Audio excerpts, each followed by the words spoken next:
was 2 when he was assassinated in February 1965. Her memoir, Growing Up X, tells the story of her childhood as a middle-class African-American Muslim girl. During this hour and 20-minute event, you'll also hear from National Congress of Black Women President C. Dolores Tucker and Dick Gregory, author of Callus On My Soul.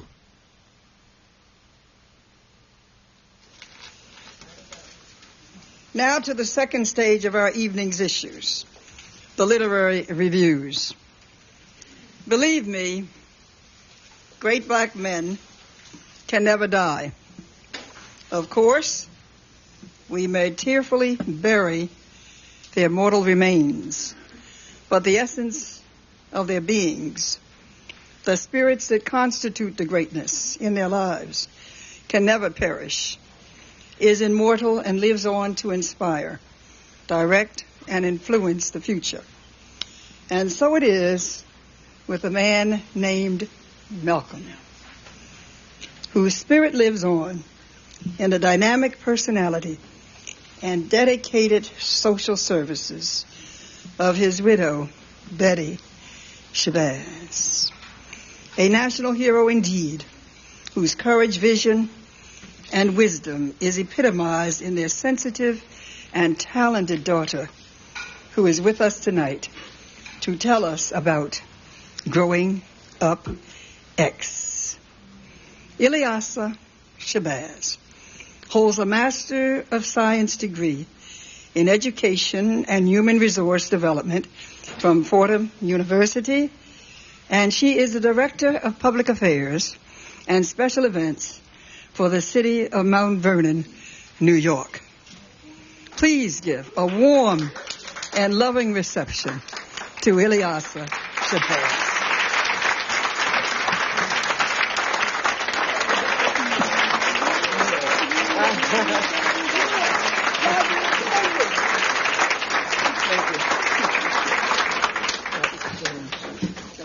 Twelfth chapter. 12th chapter. Before I even talk about anything, Dr. Tucker wants me to tell you about the 12th chapter. And, my book talks about the expectations of being one of 6 daughters of Malcolm and Betty. And, of course, the expectations were, unimaginable. But, and so there were times when I went to speak and I had to sort of back out of it, slide out of a door, whatever. But Dr. Tucker had honored, she spoke about honoring my mother, Coretta Scott King, and Merle Evers, the 3M widows, and had asked my older sister, Atla, to pay tribute to my mother, as Yolanda and Bernice were paying tribute to theirs, and the Merle Evers daughters. And so the only way I was able to do it was because it was for my mother, and my mother always said, if you're ever going to speak, you have to speak from your heart. So, Dr. Tucker, she asked me to share that with you, and I just did. But I was on a 15-city tour, which was, very grueling, but a really wonderful experience because there was really so much love that I really didn't know was there. And so a lot of people wanted to know why I wrote this book. My mother raised us very much to be very private. We really were raised in a very sheltered environment. And so, of course, I never would imagine that I would come out and now put myself in front of an audience and talk about our lives. But I spent the last time with my mother on Mother's Day at the Audubon where my father was assassinated. And she was marveling on all the things that they had accomplished in refurbishing the Audubon, a beautiful mural depicted of my father's life. And she just went on, and she was really looking forward to retiring at the Audubon and continuing her work for her husband. And, of course, when we lost her, I wanted to do something for her, so I figured I'd write a book about both of my parents. And in doing that, the editor encouraged me to write Growing Up X, because, I never would have thought that, I was going to write a book about Growing Up X, which is really a coming-of-age memoir. So I chose a few selections to read to you. God only knows how Mommy made it through those first weeks and months following my father's death. My father was not only her husband, he was the great love of her life. To have witnessed his violent death must have seen more than she could bear. To make matters worse, Mommy was now homeless. The firebombing and the Nation of Islam's eviction had taken care of that. She had little money. My father had always believed the nation would take care of his family should the need arise, and so he never sought to enrich himself, only the organization. He didn't even have life insurance because by the time he knew he needed it, no insurance company would touch him. Nor was Mommy soothed by an outpouring of public support in the way Jacqueline Kennedy and Coretta Scott King were when their husbands fell to assassins. The major press considered my father a fire-breathing, white-hating maniac who'd been cut down by members of his own strange and subversive cult. Some considered his death poetic justice. And so, when I talk to young people about my father, and even adults, I talk about the compassionate Malcolm. He was 28 years old when the world learned about Malcolm X, and he was assassinated when he was 39 years old. And we don't think of Malcolm X in terms of being a young man, because usually during that time of our life, we're trying to figure out who we are, and not trying to solve not only the nation's problem, but an international problem of human justice. And so you had a very young man who was fighting for basic human rights here in America, yet traveled abroad in search of truth and justice so he can come back and he can help all of us who were being so badly oppressed. That looked like my sister back there. Wow. And so, unfortunately, my mother, being a young woman, 28 years old, when her husband was assassinated, and having 4 girls and being pregnant with the twins, and our home being firebombed just a week prior, those are a lot of challenges for a young woman, now widowed, single parent, the climate of the 60s. And so my book turns out to be a tribute to her stamina, her determination, her perseverance, and it's something that she indeed passed on to her children. By the time I was 6 or 7, my mother had begun securing my father's legacy. She attended several public memorial services held for him. She granted select interviews with magazines such as Ebony and Essence to make sure his memory was kept alive and not distorted by either the government, which feared him, or the well-meaning but misguided groups that sought to manipulate his message for their own purposes. What you have to understand, she said once in a speech, is conditions for the African diaspora have not changed appreciably. A lot of very narrow-minded people say by any means necessary was a violent statement. I say anyone who says by any means necessary is a violent statement is violent themselves, because it's a comprehensive statement. This is my mother talking. If you write a proposal, they want to know about options. They want to know about variances. By any means necessary is not violent. It's comprehensive. It could be political, social, religious. Politics have always been violent. Slander is violent. The violence in a storm, uprooting trees, that's violence. My husband was not violent. He was born into a violent climate. His ancestors came over here from Africa at the bottom of slave ships. He didn't put himself there. So when you saw the emotional Malcolm, you saw his reaction to the violence that was being perpetrated against his people. Not against himself, not against his family, but against all of us. And so you had a young man who really contributed himself. He contributed so much of his time, he made the ultimate sacrifice for the benefit of us, for the benefit of our humanity. But the woman who safeguards a legacy must be careful.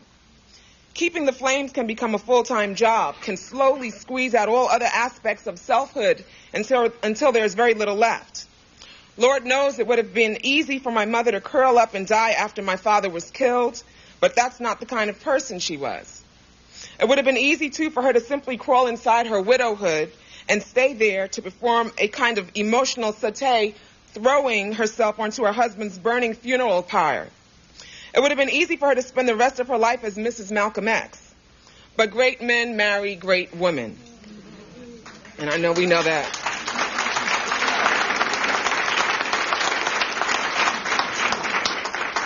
And great women know they must carry on despite heartbreak and tragedy, know they must carve out a new life not only for their children, but for themselves. Coretta Scott King did it by founding the King Center for Nonviolent Social Change to educate future generations of civil rights activists.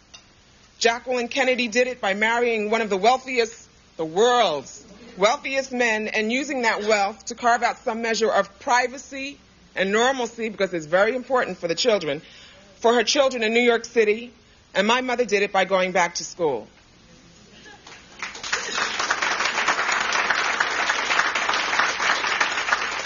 So you have this young woman, she's 28 years old. She's got six girls. And I know that was a big, big challenge. Hi, Amy. Big, big challenge. 6 girls. 6 girls, my goodness. And very short, when my older sister Ilyasah was 12 years old, Kabila was 10 years old, Ilyasah was 8 years old, Gamila was 6 years old, and then there were 2 twins who were 5 years old. Okay? So that's a lot. And I mean, not only from my mother, but our housekeeper. And the housekeepers didn't have to do it, but my mother did. So we were a rambunctious group of girls. I think any of my friends from childhood know that we were just, a lot. But sometimes our horseplay was directed straight at the housekeepers. One night, my sisters, Gamila, Malak, and I were upstairs in our bedroom, playing around when we should have been asleep. We had the television on and the chess and checkerboards out. I was playing checkers with Malak, who was 3 years younger than me. She kept winning and laughing. I kept demanding a rematch because everyone knew she was much too young to beat me at anything, and we all know that, that's a rule. Anyone who has younger siblings, they don't, that's just a rule that you're supposed to be showing them the way. Suddenly, we heard Miss Hopgood climbing the stairs and decided to play a little joke. And Miss Hopgood was almost 60, 70 years old. We jumped into bed and we pulled the covers over our heads. When she opened the door, we jumped out of bed and ran into our bathroom, pretending we had just woken up and thought it was morning. Gotta get to school, we called as we ran around like maniacs, washing our faces and pulling clothes from our drawers. Girls, please, she called from the doorway. Please get in bed. It's 9 o'clock at night. It's amazing we didn't give her a heart attack. We were so high-spirited, we actually drove one housekeeper away. Her name was Patricia. She was from Trinidad, and she was tall and tough and no nonsense. A woman who'd had to make her own way in a difficult world. Still, for all her toughness, Patricia was at a complete loss as to how to rein us in. Whenever she took us out to eat at the local diner, we would all sit together in a booth, ignoring her and giggling and saying our names fast. Atla, Kabila, Ilyasah, Gamila, Malika, Malak. Atla, Kabila, Ilyasah, Gamila, Malika, Malak. Atla, Kabila, Ilyasah, Gamila, Malika, Malak. To make people think we were speaking a foreign language. If we spoke to Patricia, we'd say her name very loudly because we didn't want anyone to think she was our mother. Now, how awful is that? How awful is that? Patricia, please pass the salt. Can I have French fries, Patricia? Will you please pass the jelly, Patricia? And Patricia, poor thing, she was a good woman. She was such a good woman. But we remember one evening, Patricia had asked my older sister, Atla, about the bus schedule. And, we didn't pay it too much mind. And the bus was maybe a few blocks away from our home. And that following morning when we woke up, Patricia was gone. So not only were we such a handful for our housekeepers, we were really such a handful for our mother. But I guess she didn't have a choice but to, So we have a young woman, 28 years old, who had all of these obstacles against her. But my mother possessed self-respect. She possessed pride in herself, pride in her culture. She never accepted no. I don't know if any of you who knew my mother, but you knew that she just didn't accept no. She just didn't accept no. And so by the time she was making her transition, she really had gained the support of so many people. And, so many people came to know her just because of, the goodness of her heart. She, despite the bitterness, despite all of the tragedies that she had experienced, she didn't live a life of bitterness and despair. She didn't live a life as if she was a victim, but she continually gave, she continually worked. She just really worked too hard. And so my life also, in experiencing and encountering many obstacles, learning from my mother that you don't have to live a life of bitterness and despair, but, and understanding that life is a choice. You can either live feeling sorry for yourself, feeling that you're a victim, feeling that, why me syndrome. Or you can learn from those experiences, make you a wiser person, and, be happy and go forth. So my sisters and I were overwhelmed with the most beautiful flowers, gifts, cards, letters, and prayers from all over the world. We all felt comforted in knowing Mommy had touched so many people by just being herself. The hospital staff was likewise wonderful. All the nurses, doctors, aides, and orderlies embraced us like family and supported us through the entire ordeal. You remember, right? That's right. It was really amazing. Even an unknown police officer reached out. One night, we had a big scare. Mommy seemed to be fading, and one of the doctors who lived on Long Island was paged. As he raced back to the hospital, he was pulled over for speeding by a police officer. When he explained whose doctor he was and why he was moving so fast, the police officer provided an escort all the way to the hospital. Other police officers volunteered to provide security for us. And sitting with Mommy in this hospital room one day, I said, Mommy, there are people who jump up and down and say, look at me, look at what I've done. But by just being yourself, you've drawn people close to you. Your efforts and humane deeds are being recognized all over the world, and I'm so proud to be your daughter. You've set the best examples for us. And I know that whatever my mother did, she did from the heart, and I believe that is God's most gracious blessing. Thank you very much.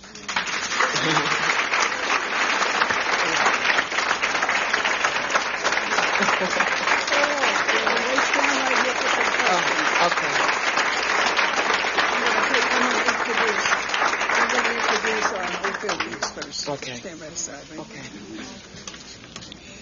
I know you have some questions for Ilyasah, and we have asked our secretary of the Bethune-Du Bois Institute, Ophir Dukes, to please come up, and he will entertain those questions. He's going to tell you the 1-minute question timeline, but I want to say something about Ophir Dukes, because Ophir Dukes... Yeah, but I have to introduce you, sir.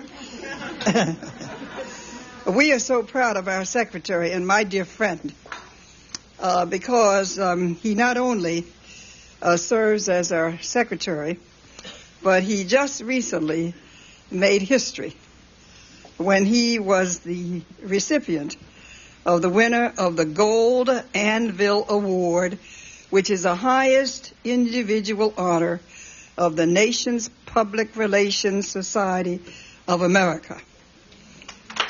He is it 40 years old? 40 years old? 50. It's a 50-year-old organization, and he was the first African American to receive it. There's another honor that I want to let you know about how he serves women and why we are going to do something special for him, we women of the Congress. Kathy Hughes. Everybody knows Kathy Hughes? Okay. Well, when she wanted to start her little station there with the window on the corner, she went to him. And he provided whatever she needed financially to start it. Whenever you women have problems, he's available now. And if you need any, he will answer. He will be a brother to you. I mean that. And because of his brotherly love for myself and for Kathy Hughes and others, I can name them all, she named a building in Detroit, which is a multi-story building, isn't it? It's a big commercial building. She named the building of the Radio 1 in his honor. And it's called the Ophir Dukes Building. And I think, how many stations are there? And there are 3 stations already in there and others to come.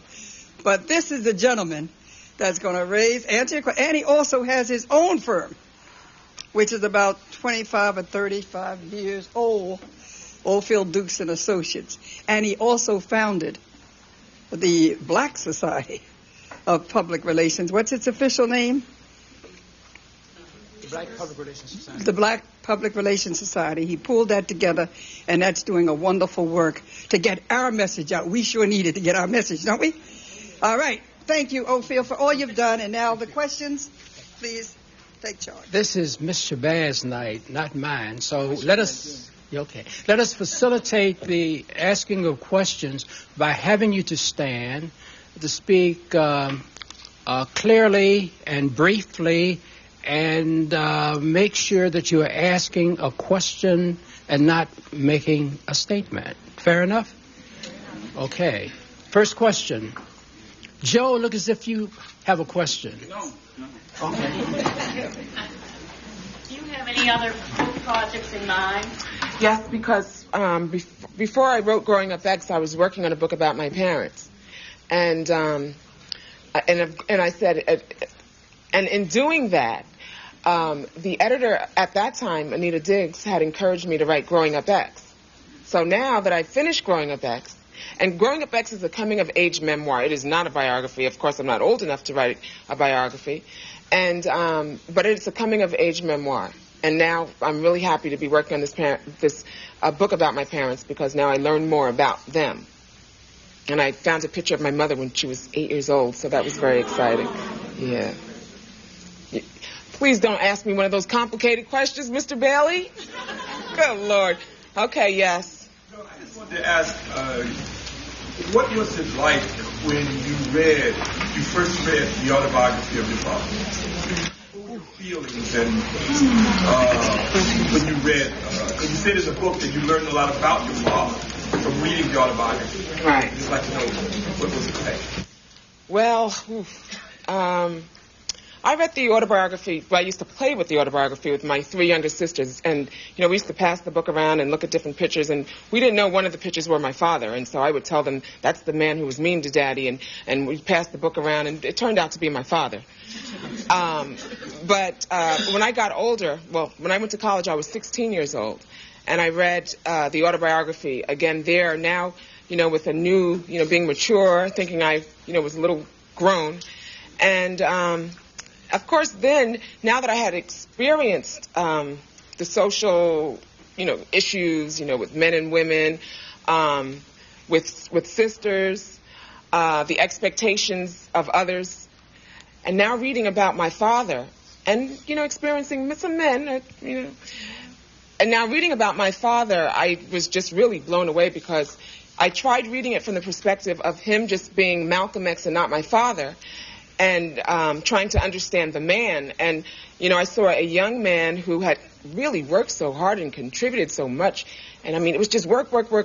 And he was very compassionate about what he was doing. And that was, for humanity, seeking truth and justice. And however, whatever it took to get that truth, to find the truth and justice. And seeing him being so, such a servant, to God.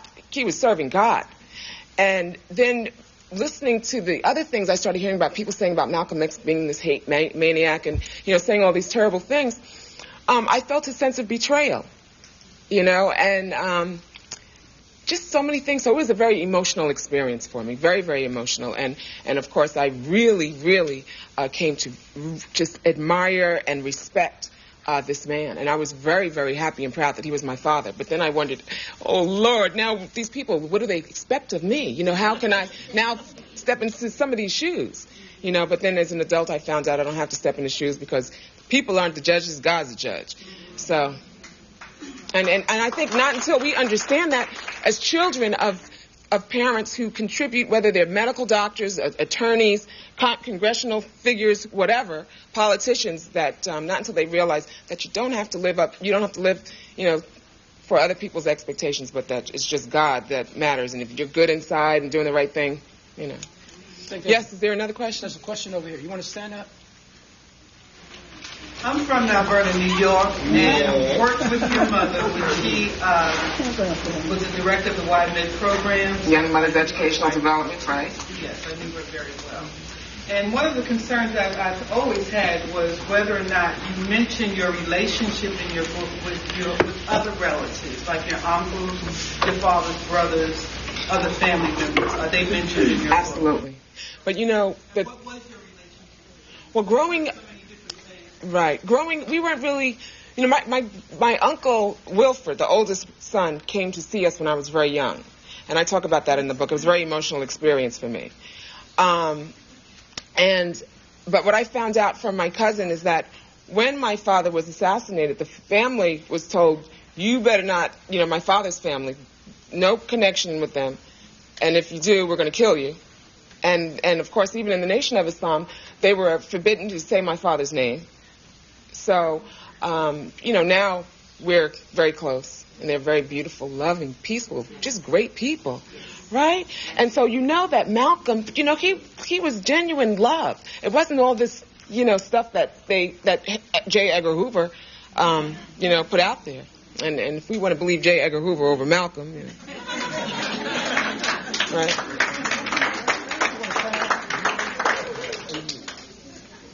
Yes, I wanted to ask you, what was the hardest thing about writing the book, first of all? And then the second thing would be, how long did it take you actually to write it, then go through the editing process, and then finally get it published? Well, I already had, you know, I had this book that I was doing already with One World Valentine, the same people that did my father's autobiography. And again, that book is about my parents. And while doing that book, she encouraged me to do Growing Up X. Growing Up X was not very difficult for me to do because I'd always kept a journal. I always wrote because it was my way of expressing myself. I knew I was a little frightened to express myself around people because I thought they'd, you know, have all these expectations. Oh, my gosh. But so it really wasn't very hard for me to do. And so I would say it probably took us a little under a year. Yeah. And what was your first question? Was that was? What was the hardest thing about it? The hardest thing was writing about my mother, losing her. Right. Okay, you want to stand up? Two questions. Well, I read your book. I thought you did an excellent job. And appreciate that part of history. In the book, though, you mentioned that you all did not discuss your father's death or the impact, as if the grief. You all did not discuss the grief until your 20s or so? My mother didn't discuss it, and I know that it was something, you know, that was really something for her. Again, you imagine she was in her 20s, you know, and I talk about my mother's childhood, and then having a Malcolm as a husband, and having to experience the FBI, the CIA, all of the harassment, the Nation of Islam, and then witnessing her husband's, you know, and then her children, you know, the home being firebombed. So now you realize, well, man, these people want to kill my children too. You know, they're, you know, just ruthless. And so then seeing her husband assassinated, so I think it was just really too much for her to go back there. And she tried to focus on the good. You know, she needed to survive to take care of her children and her husband because we were the most people, you know, the most important people to her. And it was just something we never discussed. Okay, there's a question here and then back there. Yes.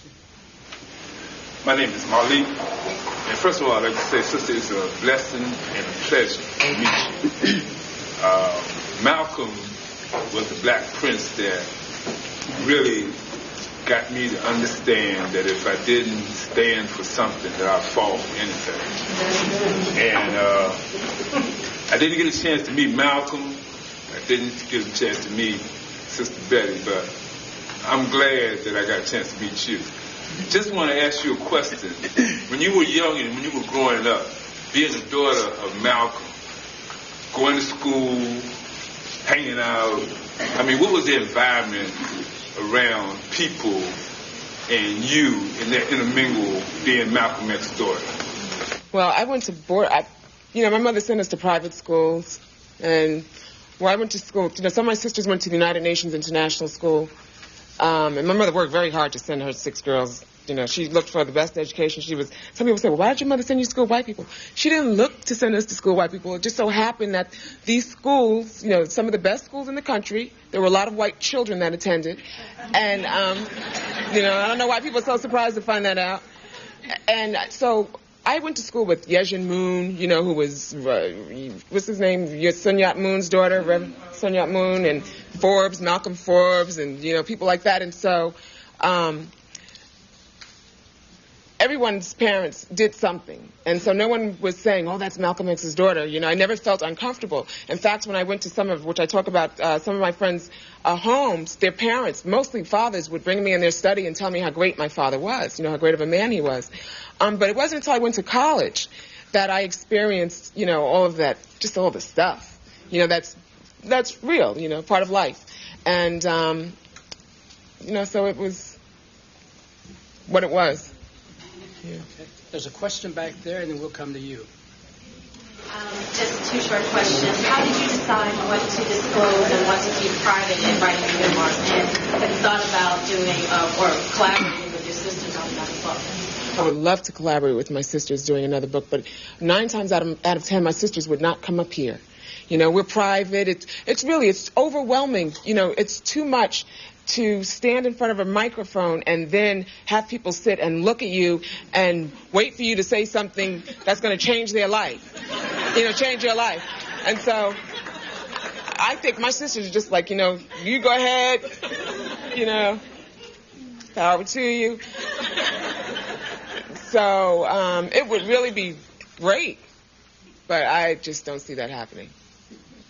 Okay, question there. You mentioned that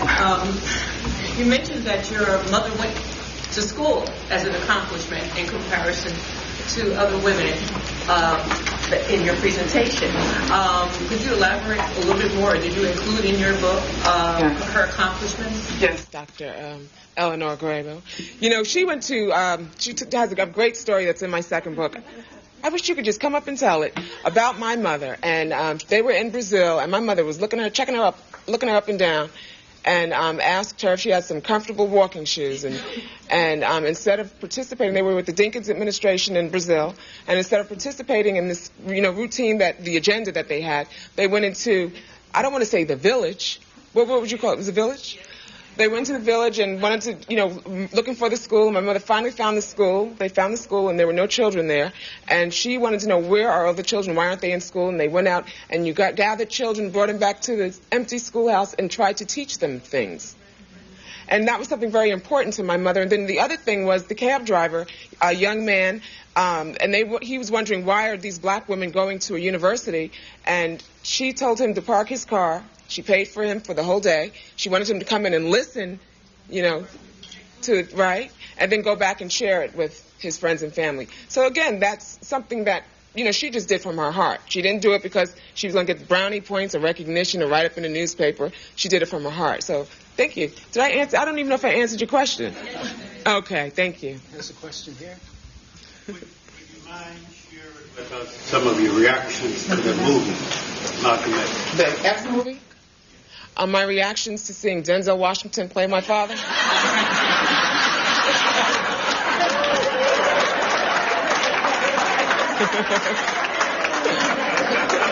Marvelous. Yeah. Really, really great. The X movie was really, it was congruent. Is that the right word? Congruent? That was a math word. I used to be a math major. The X movie went along with the autobiography, the book. So, does that answer your question? No, it doesn't. It was a good movie. I thought that it was a moment where Spike was able to keep people in tune to Malcolm X for 3 hours. I don't know if it really captured the depth and essence, the depth of Malcolm, his thought, what he contributed. But I thought that overall the movie Dick Gregory here did a great job.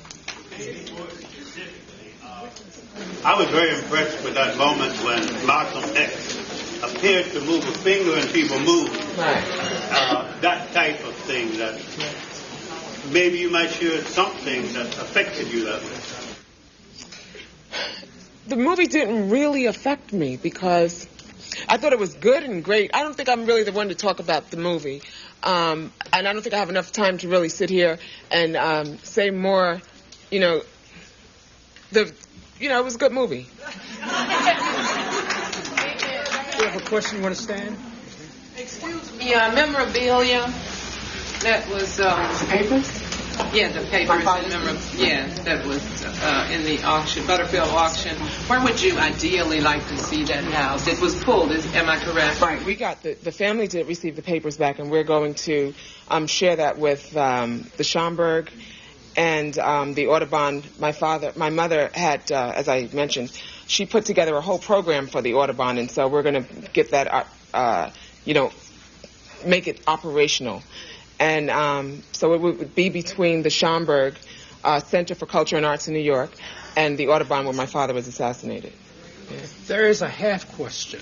Please stand very clear. Thank you very much. But we know, how would you view your dad as a freedom fighter, black nationalist, Muslim? That was one word. What would you describe?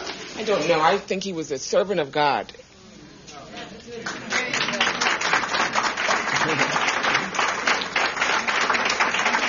Ms. Shabazz, on behalf of Joe Madison and myself, we're from Detroit. Yes, and we're very proud of your Detroit connection. Well, okay. Thank you. My mother and father both spent a significant time in Detroit. Thank you, darling. You're welcome.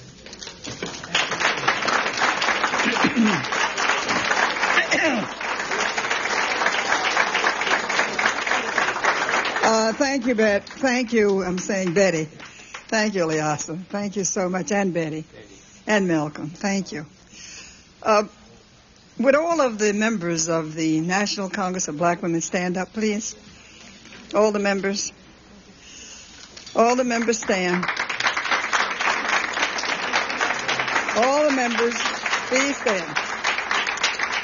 And the reason I want you to stand is because I'm so proud that in this book, chapter 12, it talks about a relationship of Betty and her daughter here.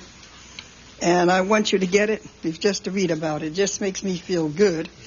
National Political Congress of Black Women planned to honor Mommy, Merle Evers Williams, and Coretta Scott King, the 3 M's. I call them the 3 M widows.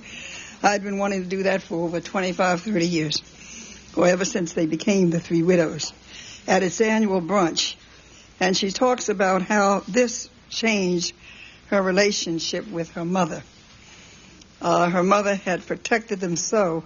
And when I called Adela, the oldest daughter, to introduce Betty at that event, none of the honorees knew their daughters were going to be doing this. We kept it a secret.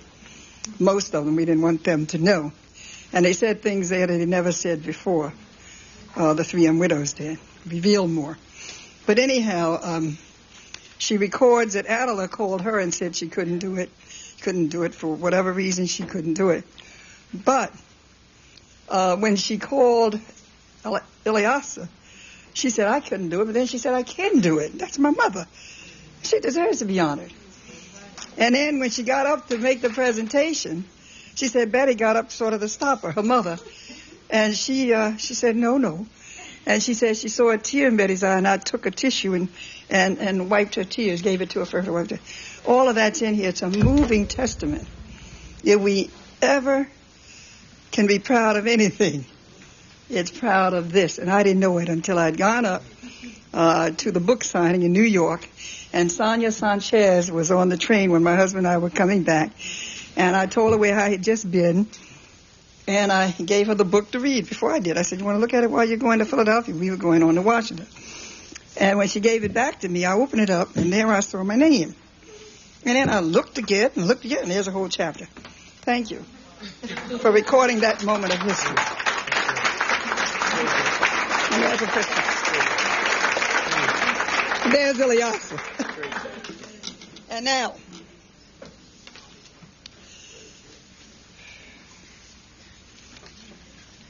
I want somebody here to tell me, how do I introduce a man who literally needs no introduction? A man whose very presence is, in fact, an introduction of his audiences.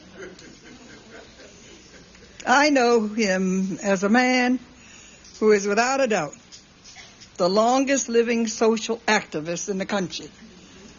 When I was Secretary of State 25 years ago, he came running in there with his sweatshirts and with his, sneaks coming in to see me, and people said we knew we shouldn't have a black Secretary of State.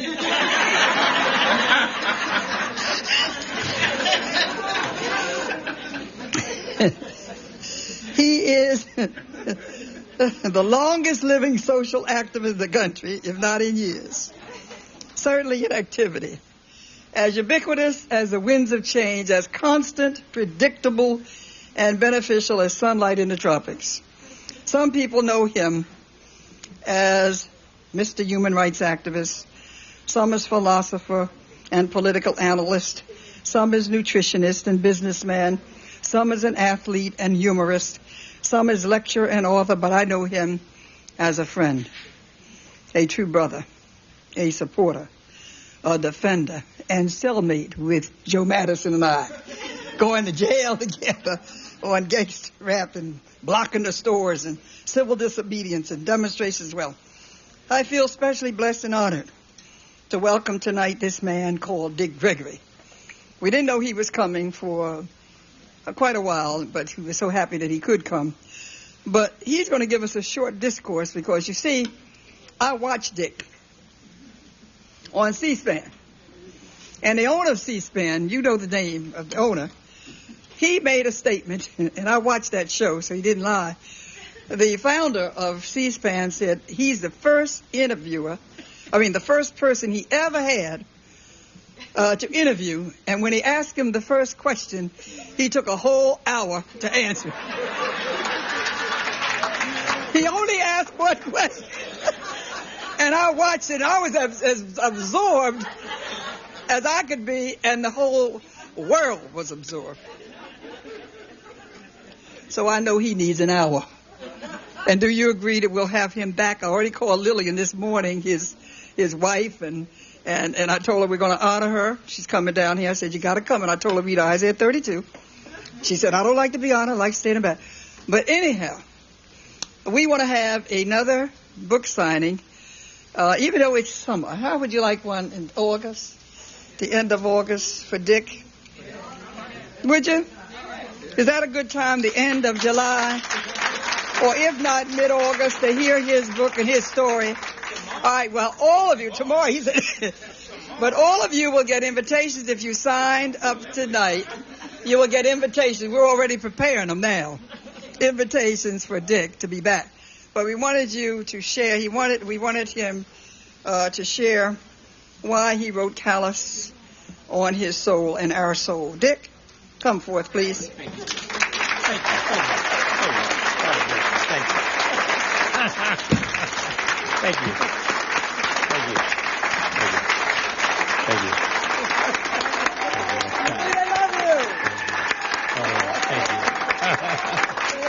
Thank you. Let me first say we thank and praise God. We've all made it here safely today. And I pray to God that your return and my return will be equally as safe. I'm downstairs being interviewed, I guess with C-SPAN or somebody, and they asked me did I think they'll ever find bin Laden.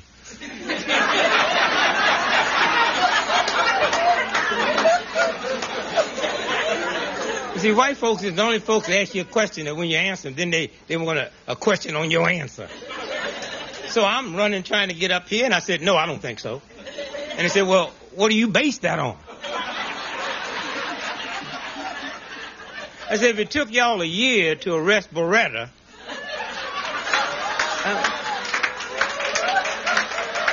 and he lived right around the corner from the police station, do you know how far Afghanistan is from here?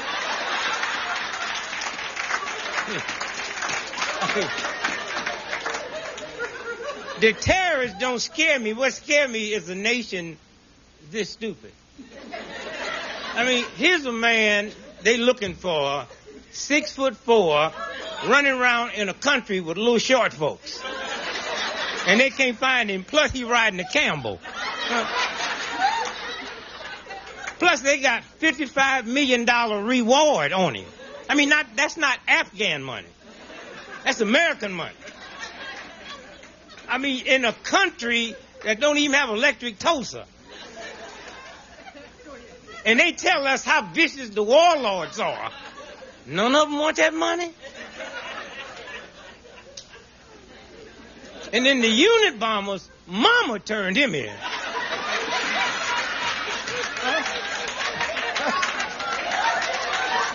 For $2 million. I mean, he came out her belly. And she said to her son, you know, Dad's gone. That's $1 million apiece. Let's get him.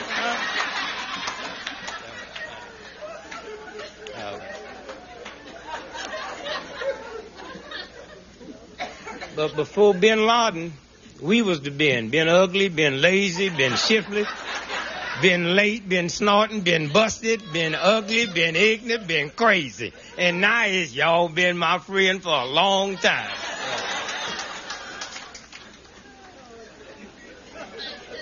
So you talked to Lillian, huh? Yes, I did. Yes, okay. Wonderful lady. Yeah, we've been married 43 years, and love has nothing to do with it. She said that first night, if you ever leave me, I will hurt you. I don't know if you young girls know, hurt will keep them home for a long time. And then if you make any money at all, there's another word that'll keep you home that Michael Jordan just found out about called have.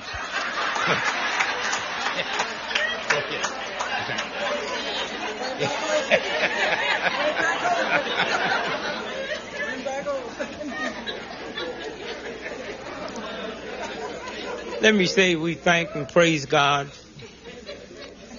for this sister and this gathering, and it's always the same faces around the world whenever there's an issue that needs to be dealt with. You will always see her, and many people in this room, you'll see them all over. And I say thank you. Reparations, I heard you spoke to that. We will get reparations, and it had nothing to do with you and a bunch of silly white folk. Reparations will come through the same lawyers that got 40% of a $300 billion cigarette settlement. Huh? Ain't no emotion. Y'all don't have to debate it. Nobody care about what y'all think. The Jews didn't get reparation out the goodness of the Nazis' heart, out the goodness of Sweden. Them was lawyers. They got 40%. That's what it's about. Have nothing to do with you. So y'all can sit and talk all that over. Well, these white folks, they're not responsible. They ain't got no money anyway. And y'all can get so silly when it comes my turn. Nobody's asking white. Nobody asked the cigarette smokers to pay off the cigarette settlement. It's the people who made the money off of it. And please, black folks, it's coming down. Y'all better be in shape. Because with DNA on the seed now, you'd be surprised how many white folk gonna find out.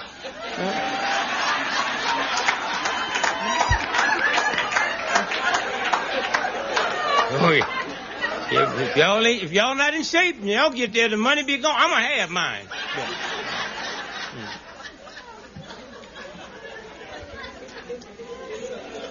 And sister, we thank you very much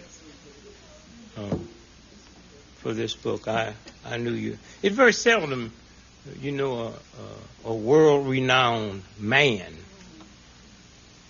and then you know the wife too.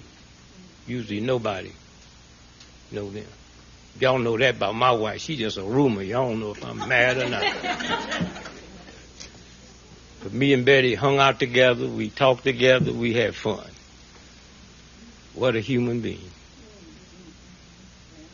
And then she just produced some fantastic children. I have 10 children. She keeps saying, I got 9.5. If we got one, if you don't call his name, we volunteer. No information.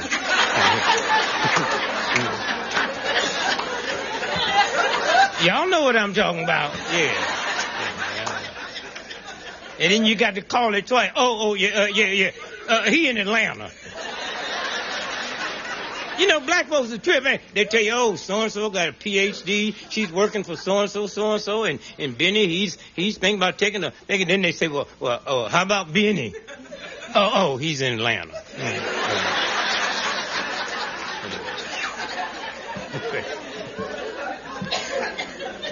So I thank you. I thank your family. I thank your father. We were really good friends. He just doing that. Them was my drinking days. He was no fun. I hope he was more fun at home than he was when me, him, and Adam Powell used to hang out together. I mean, no fun.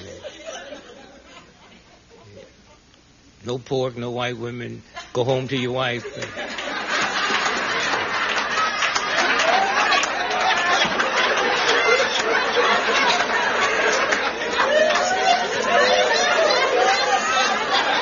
Yeah, I don't mind no brother having a white woman as long as you do it. I don't hear y'all complaining about Tiger Woods, but let him start losing. I'd blame it on her, too. And I'm not like most black folks. I blame everything on white folks. If I woke up tomorrow with a hemorrhoid, white folk did it.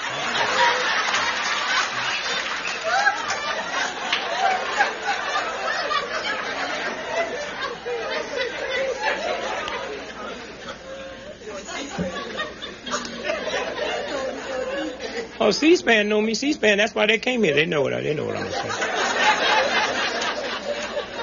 White folks out there listening to me know I ain't talking about them. See, I advocated ain't but about 5 white folks on the whole planet, and the rest of y'all is imposters. See,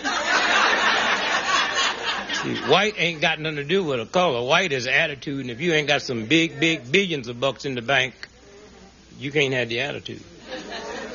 See, I'm talking about Queen Elizabeth type white folks. Now, them bees white folks. Queen Elizabeth made $360 million every 24 hours, just interest on her money. Them be white folks. And what I love about them type of white folks, they don't lie. They say, we're going to war to protect our interests.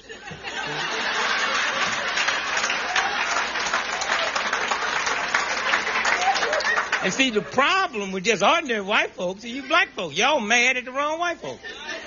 White folks, y'all mad at couldn't help you if they liked you. Matter of fact, they're going to wake up one day and realize they'll kill them on the way to get you.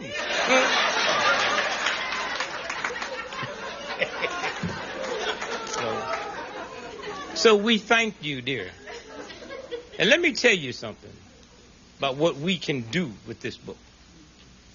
When you saw me on C-SPAN, this book, right, had already become number 7 before any white paper or any white exposure.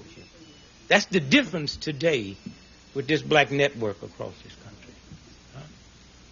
And you spend a whole lot of stuff for junk. You know, y'all better be glad that I'm not in charge. You would have had this book or you wouldn't be caught out on the street. That's right. Matter of fact, you're just nice. You're just a nice sister. Because, see, if it'd been my dad and I had a legacy like that, I'd have put a book out with just nothing in it. Y'all owe that to me. That's right.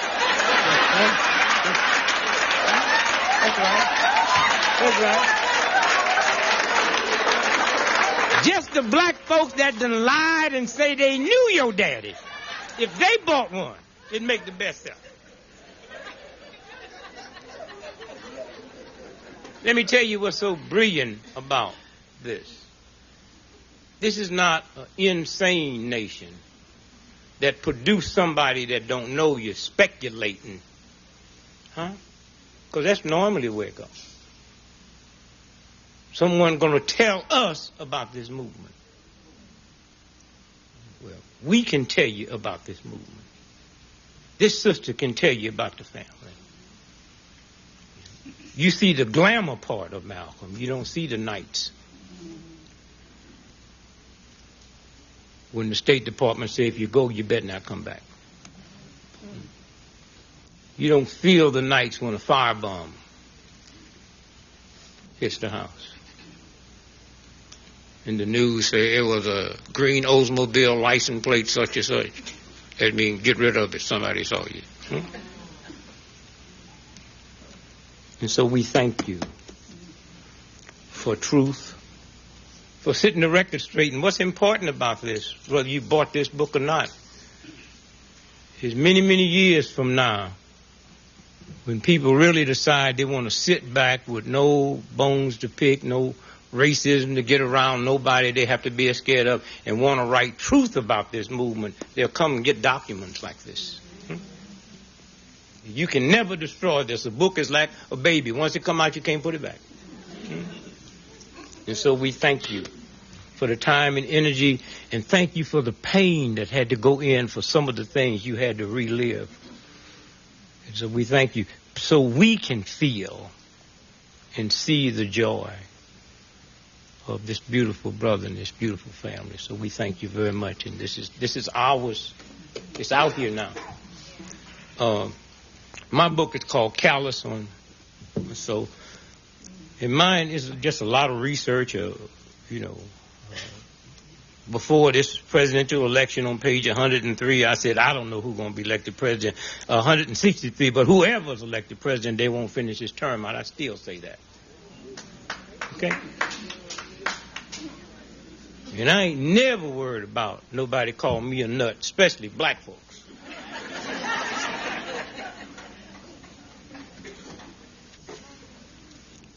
I remember what my grandma said, and she never said nothing that was important, so she must have heard somebody say it. And that's another thing you black folk got to be careful with. Just because y'all old don't mean you got no wisdom. The elder, if you was dumb and stupid at 9, you dumb and stupid at 90. That's right.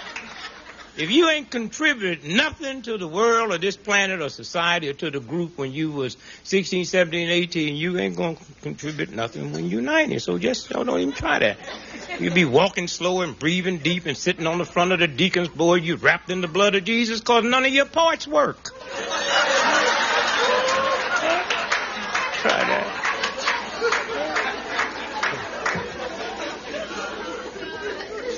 You old folk know what I'm talking about.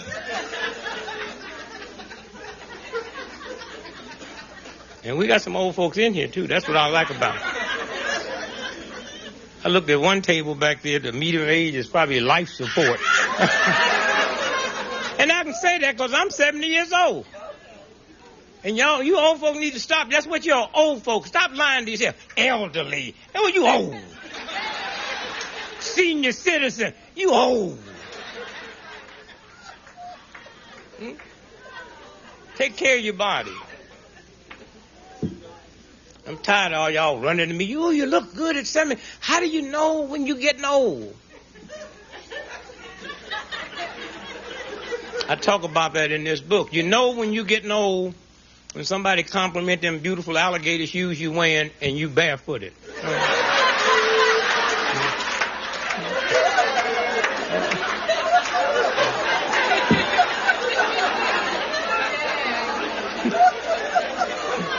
You know you getting old when you go to the doctor and the doctor tell you need an x-ray and just hold you up to the light, right?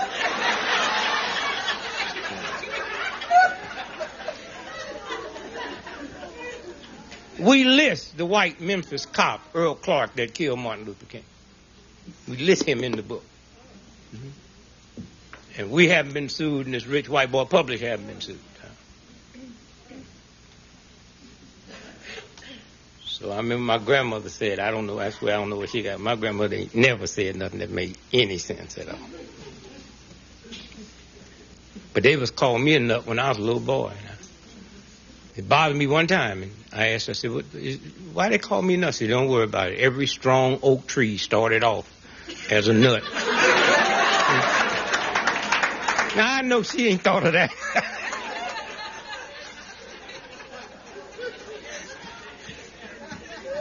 And so when I look at young, beautiful sisters like this writing books, and I never wanted to be young.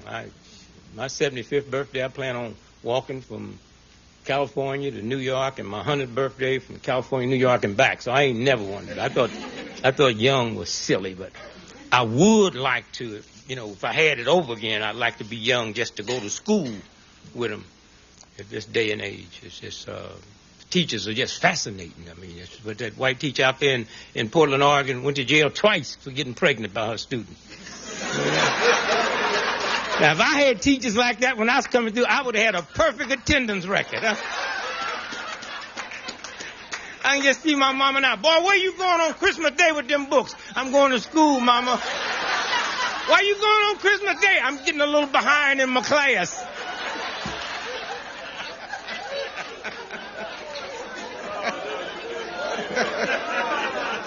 Oh, that's C-SPAN. C-SPAN next to HBO. Now, you know where you're going next week. You got a choice between C-SPAN and HBO. You better turn on C-SPAN. What we really wanted to talk about, and more than making any money, or we didn't know it'd be 7 on the best side. What we wanted to put about is put a document out here that's truthful. So when you read in here what we say about this sister, it's not hearsay. You read what we talk about with Joe Madison now went through, it's not hearsay. When we talk about never before in the history of this planet have any group of people made the progress that black folks have made in a 30-year period in spite of black folks and white folks lying to one another. We break all them old silly myths. I never taught a child of mine you got to be twice as good as a white boy. That's so stupid. That's like teaching your child that when you go to a white person, they're going to change your dollar for 50 cents. Well, if it happened to mine, I want them to be surprised. White racist system, and we come up with a white racist mentality. Call it some kind of perverted love. I'm going to teach my son when that white racist cop pull you over, behave. It's a violation of God to teach a child to behave with filth. But when that 2 black detectives pull you over, you got a lot of mouth for them. How come you all ain't out arresting dope pushers because your mother never told you how to act when 2 black cops pull you over? It's a game. And who would have ever believed 30-some years ago, I was with them in Greenwood, Mississippi, when Stokely and Rapp balled up their finger and yelled black power. And black folk got scared. No, they meant green power. And who would ever believe that 2 months ago, Newsweek on the cover would have had the word the new black power and showed 3 black men heading top 3 Fortune 500 companies. Huh?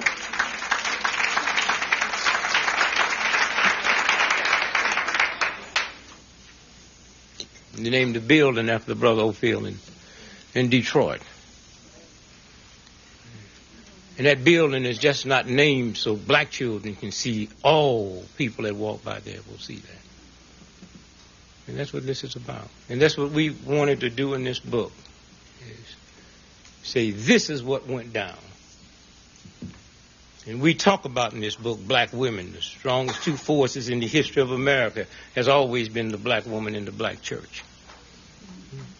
And when they take a little Flip Wilson and give him a show so he can ridicule the black woman in the black church, even some of y'all thought that was funny. I'm 70 years old. I ain't never met a woman like that thing he was supposed to be, and ain't never met a preacher like Leroy. What's that about? And all the funny stuff he was saying about that preacher, they didn't have to have a conference in Rome because that preacher was ripping off little boys.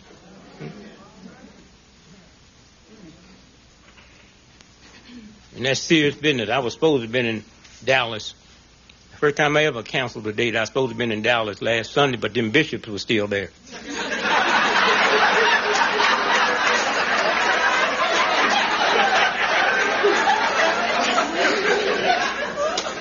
They sitting there debating a crime. Debating. And one thing I did learn from the civil rights, I did learn how to compromise. So if I was a Catholic, I would compromise with them like they was debating. It can one time not be put out. Yes, if my Catholic sister can have 1 abortion. See, it gets funny when the shoe changes. And so that's all we try to talk about in this book is give credit to the people who don't need to be validated by the New York Times or the Washington Post. Huh? Nobody will know we here tonight if you had to look at the national news unless there's a shootout in here. And then we'd be on 60 Minutes and everything else. And so I just thank God that God blessed my head and the friends in this movement. I grew up believing that love was the epitome of where you could go. I kept hearing people say, I love you, baby. If I can't have you, ain't nobody going to have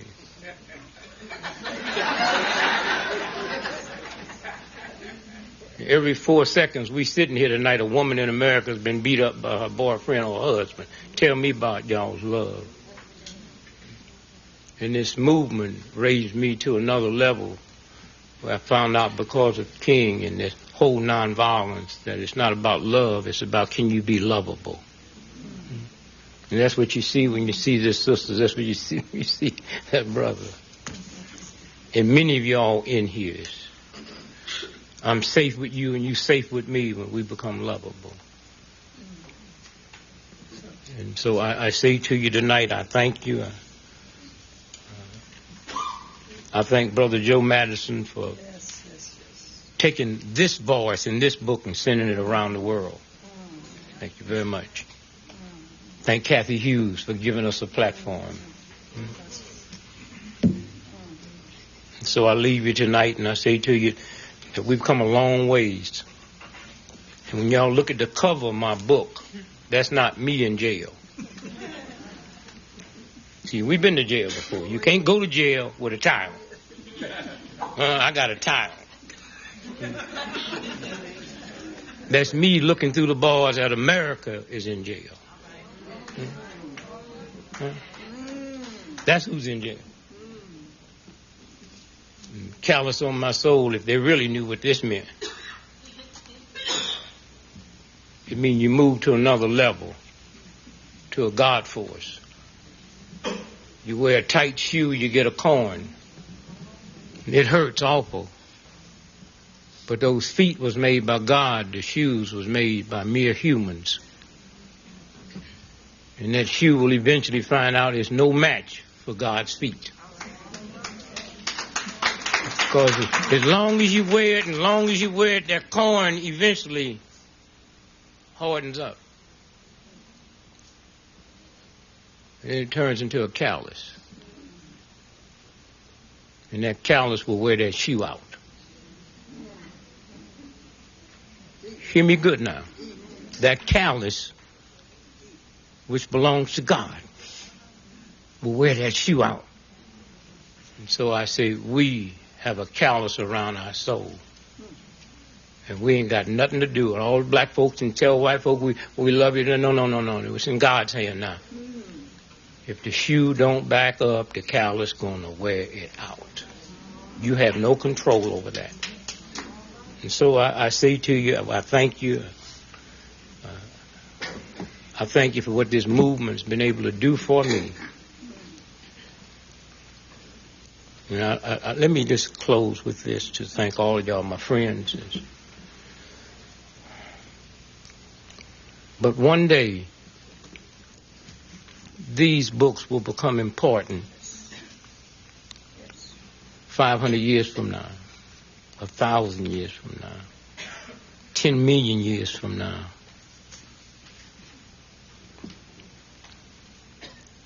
I'm talking about so far away from now that the only reason America will get her name mentioned, they'll have to say where Malcolm came from. They'll have to say where this movement came from. Understand that now. Understand the importance. Understand what is going on in this room tonight. Many of us in here have created something that have changed this planet. And we don't need to be validated by no one other than that universal God for us, because 10 billion years from now, when there is no New York Times or no Washington Post, God force will be there and America will be mentioned, because we have to locate where this movement was started. It ain't the first time that happened. That 4-year-old St. Louis, Missouri, couldn't read or write, didn't know where my daddy was, didn't know that Kansas City, Missouri was in the same state with St. Louis, Missouri. But I knew where Jerusalem was because of a man named Jesus. And I don't read maps now. I don't want to read none, but if you brought me a world map, I could find the Middle East because of a man named Jesus. And the same thing is going to happen about this movement. America will only be a dot in the minds of this planet Earth, because they'll have to mention America to say where this movement came from. So I thank you, and God bless you. Thank you, my dear.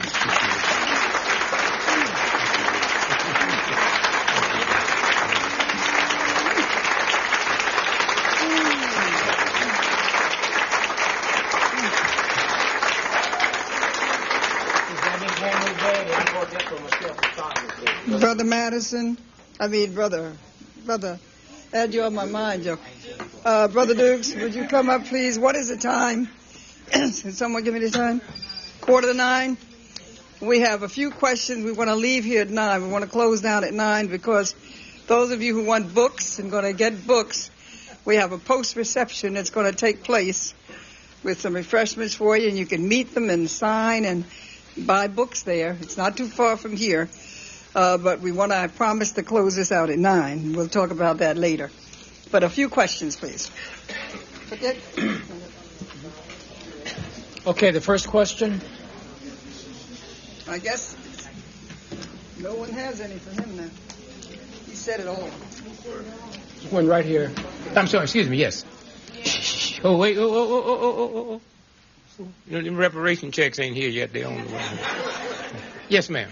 I know you talk about health all the time. What's the single most important thing that black people can do to have good health? The single most important thing black folk can do to have good health is study your liver, L-I-V-E, aura. Take the aura off its live. It handles 500 different functions, and when you blow that out, you expose yourself to 1,000 different conditions.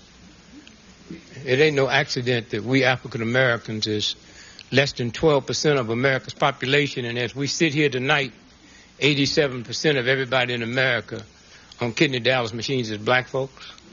I wonder what God you're praying to. Black men is less than 4% of America's population, and 83% of prostate cancer death is black men.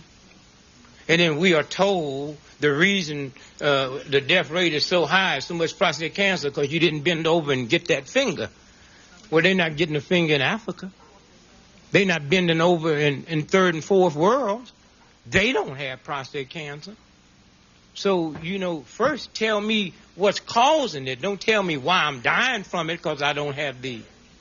Now, why am I telling you this? Racism kills more black folks.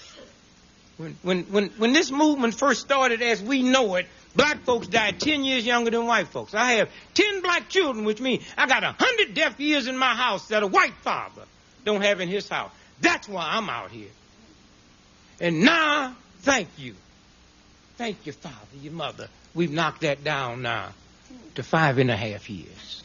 Huh? What knocks your liver out? What knocks your kidney out? Anger? Huh?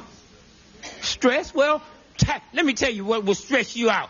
Tolerating the white racist system and not doing nothing about it. Then want to come home and talk about, I said this and I said that. Huh?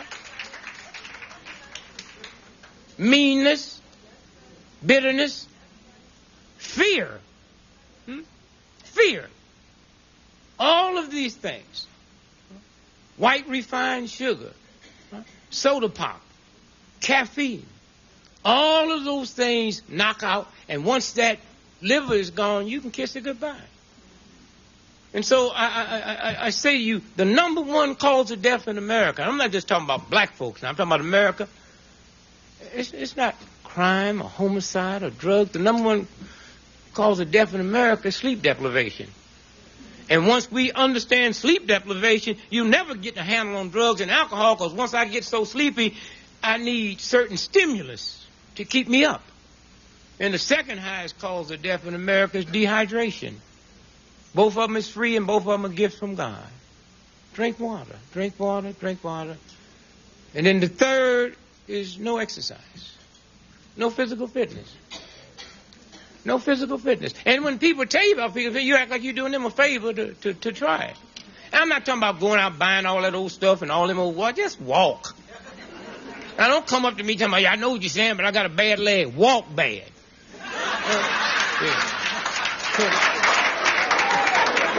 Walk the same way you walk when you be going getting them lottery tickets. I be,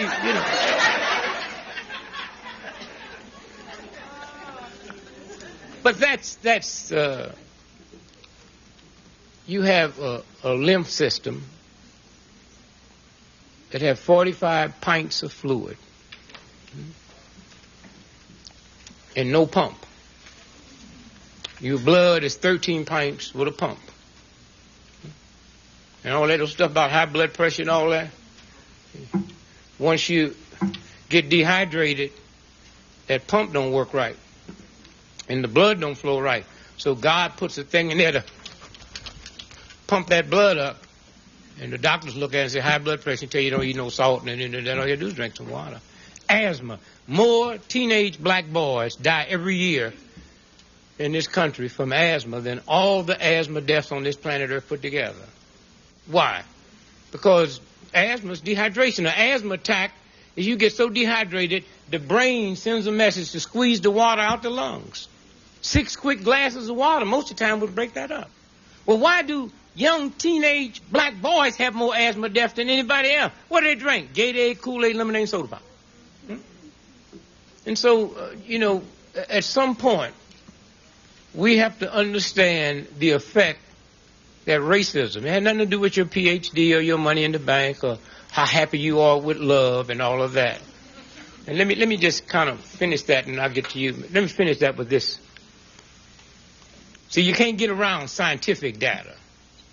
Okay, and I'm so sick and tired of when it comes time to talk about the black thing, anybody can come in and debate it. You don't have to be qualified or nothing. Just have an opinion. That's not the way they got a nuclear bomb. And we'll find a cure for cancer, and that won't be the way. But that just shows you that even we ourselves think so little of ourselves, we will tolerate anybody sitting on the air or anybody writing the book. You got this old thug white boy, Harwicks, and come out, he's taking ads out now saying it's a crime for black folks to ask for reparations. What the New York Times won't tell you, and I know I'm not the only one that know it, Harwicks was the editor of a magazine, Ramparts magazine. It was further left, it was to the left of communism. It was a CIA front sheet. So he was CIA then, and he's CIA now. And that's why you know reparations and upset them when they get that CIA pimp thug. He gonna take money out of his pocket to take ads out to say that when I ask for reparations, it make white folks mad. And so again, I say to you, scientific data.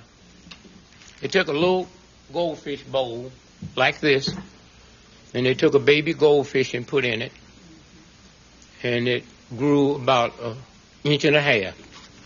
They took that same type baby goldfish and put in a bathtub, and it grew 6.5 feet.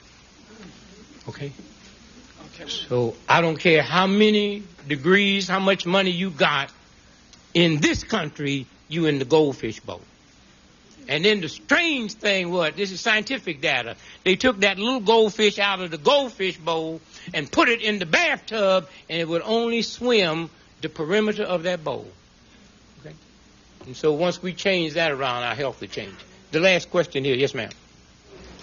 I studied with Queen Afua up in New York about holistic diets. Yes. And, going back to the natural diet of our ancestors and realizing that a lot of food that we eat, your dairy, your meat, was survival in this country. And getting people to realize that a more vegetarian lifestyle diet is healthier for them is very hard.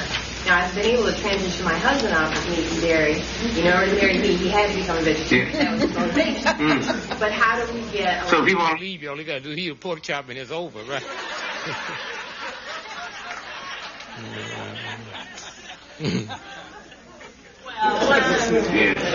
Anyway. But how do we get more people to realize our ancestors did what they did to survive? Soul food arrival was survival. What you have to realize... And what we have to realize is you can't help me until you love me.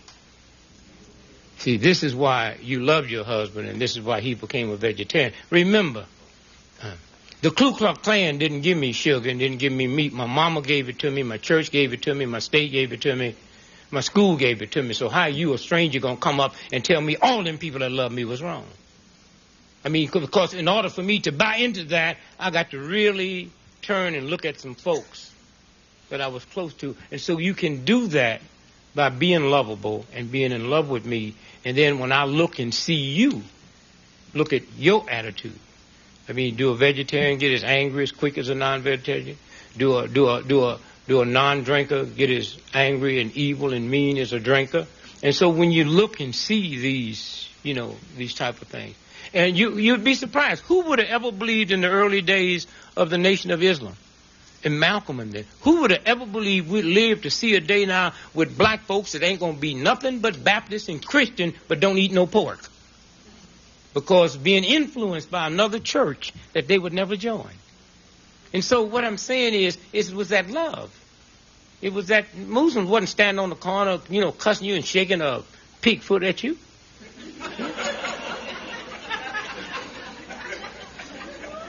I'm sorry, you meat eaters. They still sell them. Anyway.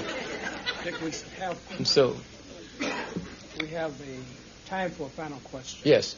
Yes. I was just wondering if you could speak on Representative Cynthia McKinney and how she's been treated in the media. Cynthia McKinney and how she's been treated with the media. She's been treated nice with the media now that white folks can realize from white folks that it was more to 9/11. They ain't even mentioned her. Huh? You don't hear them say nothing. I mean, when she was out there by herself, they was calling her all kind of nuts and this and that. Again, if it wasn't for black radio, huh? And the black press, huh? Hello.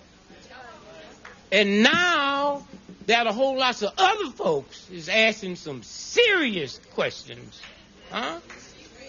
And they lucky they got her. They better be glad they ain't got me in there.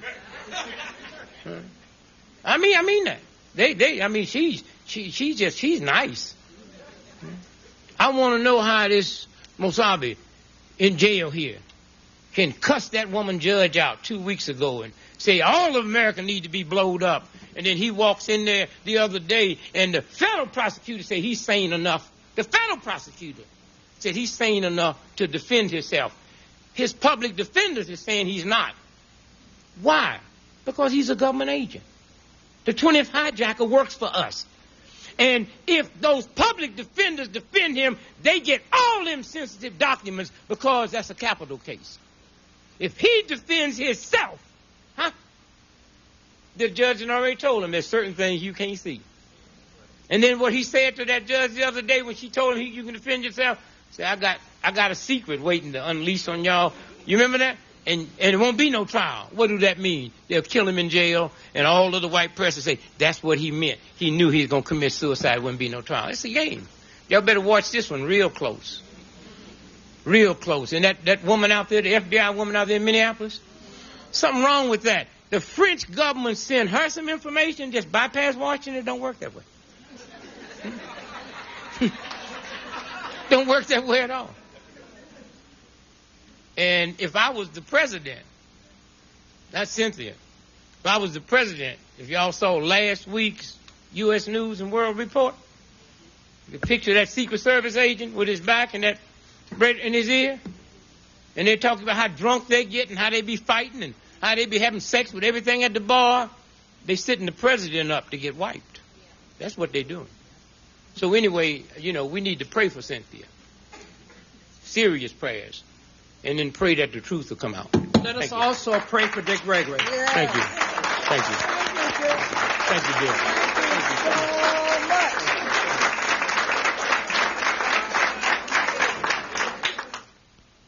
Ilyasah Shabazz is author of Growing Up X. It's published by One World on the web at oneworldbooks.net.